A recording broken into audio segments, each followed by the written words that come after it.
ఏమి ఇవ్వాల్సిన అవసరం లేదు. జగన్మోహన్ రెడ్డి అనే నాయకుడు మీద ఒక నమ్మకం. రెండోది, మీ మీద నమ్మకం లేక ఇప్పుడు ఒక మనిషి నీ దగ్గరకు వచ్చానన్నా, నీ దగ్గరకు వచ్చిన అన్నీ నీ దగ్గర ఉన్నాయి. బలం నీ దగ్గర ఉంది, డబ్బు నీ దగ్గర ఉంది. 100 చెప్పాలంటే వాళ్ళంత డబ్బు మా దగ్గర అయితే లేదు కదా, లేదు. కానీ నీ దగ్గర లేనిది మా దగ్గర ఒకటి ఉంది. ఏంటంటే మీ దగ్గర లేనిది మా దగ్గర ఉన్నది. మీరు మనిషిని పట్టించుకోకపోవటం, మిమ్మల్ని మనిషిని హీనంగా చూడటం. ఈరోజు నేను నిజంగా ఒకటే అడుగుతున్నా, పోయిన కార్పొరేటర్లు అందరినీ మా దగ్గరికి మీరు రావాలనో లేదు, మిమ్మల్ని ఎంత హీనంగా ఎంత నీచంగా మీ వాళ్ళు మాట్లాడుతున్న భాష ఇది నిజం కాదా? ₹1 సాయం చేయాల వాళ్ళు. నెల్లూరు నగరంలో గర్వంగా చెప్తానన్నా 28 కార్పొరేటర్లు ఉంటే ఒక 2-3 తప్ప కౌరవులందరికీ సింహభాగం అనిల్ కుమార్ యాదవ్ కాంట్రిబ్యూషన్ ఉంది. కొందరికైతే 100% కాంట్రిబ్యూషన్ ఉంది. ఇంకా నాకు హక్కు ఉంది. కానీ ఒక హక్కు లేనివాడు, ఒక టికెటీలా, ₹1 ఖర్చు పెట్టాల, వాళ్ళ స్థాయికి తీసుకొచ్చేవాడు ఏమి రాలా. కానీ వాళ్ళు వచ్చి మిమ్మల్ని నీ అంతు చూస్తాం, నేను గంజాయి కేసు పెడతాను, నీ భార్య మీద గంజాయి కేసు పెడతాం, నీ కూతురు మీద గంజాయి కేసు పెడతాం, నీ కొడుకుని ఇది చేస్తాం, నీ ఇది చేస్తాం అని నీచంగా మాట్లాడుతున్నారంటే వాళ్ళ ఆత్మాభిమానం ఉందో లేదో, అంత హీనంగా ఉండాల్సిన అవసరం ఏంటో. మనిషి పలకరింపు లేదు, వాళ్ళ ఎమ్మెల్యేను వాళ్ళ మంత్రిని చూసే పరిస్థితే లేదు.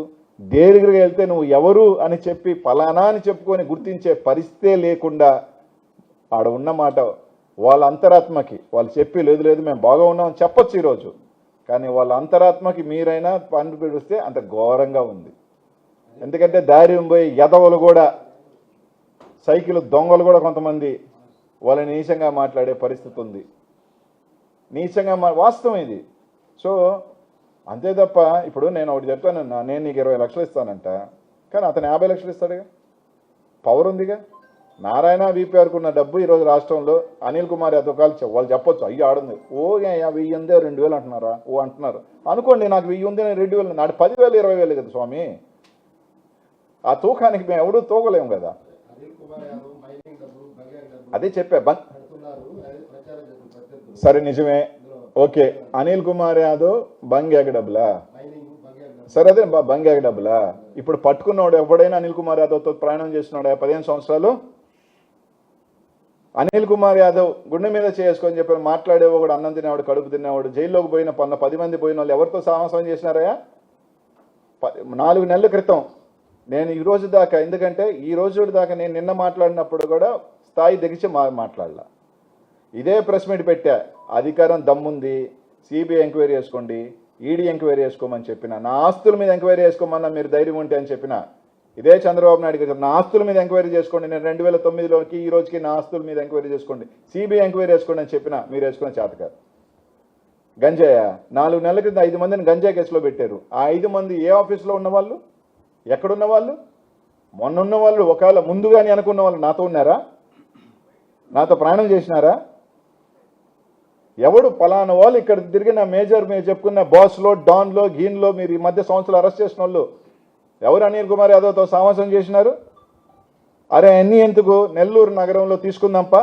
ఇదే నారాయణ విజయభాస్కర్ రెడ్డి పట్టాభి మీద ఏ రోజైనా నా మీద పోటీ చేశారని చెప్పి, ఇంకా నా గవర్నమెంట్ నాతో పనిచేసిన గవర్నమెంట్ ఎంప్లాయ్ మీద మీరు కేసులు పెట్టించారు, సస్పెండ్ చేయించారు, నేను ఏ రోజు మాట్లాడలా.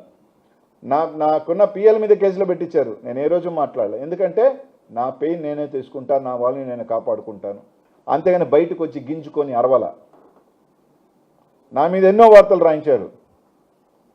చాలా పెద్ద మనుషులుగా చలామణి అవుతున్న చాలా పెద్ద మనుషులు, నీతి అసలు అవినీతి తెలియని వాళ్ళు, అసలు డబ్బు అనేది నా సార్ గోల్డెన్ స్పూన్లో పెరిగామని చెప్పుకొని గోల్డెన్ స్పూన్ నుంచి వెండికి వచ్చిన వాళ్ళు చాలామంది ఉన్నారు మా జిల్లాలో.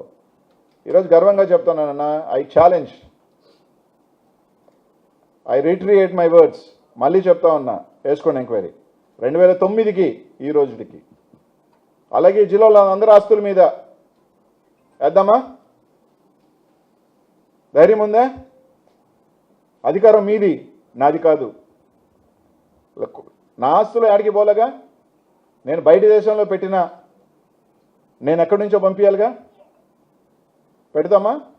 ఊరికే మాట్లాడేసి నీలుగులు గీలుగులు ఏందబ్బా. ప్రజలందరికీ తెలుసు గంజాయి మనుషులు ఆడున్నారు, మర్డర్ చేసిన మనుషులు ఎవరితో ఉన్నారు అన్నీ కూడా నేను మాట్లాడలే. కెలికితే మాత్రం మాట్లాడతా, నాకు పోయేది ఏముంది, దూరంగా ఉన్నాను.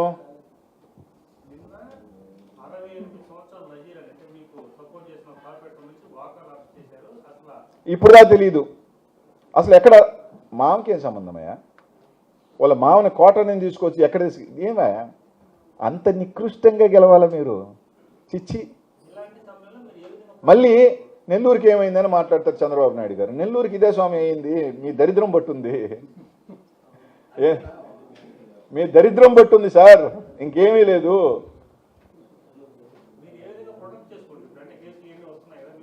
ఖచ్చితంగా మా తరపున వాళ్ళని కొట్లాడుకుంటాం, మా తరపున వాళ్ళకి అండగా ఉంటాం, అంతే.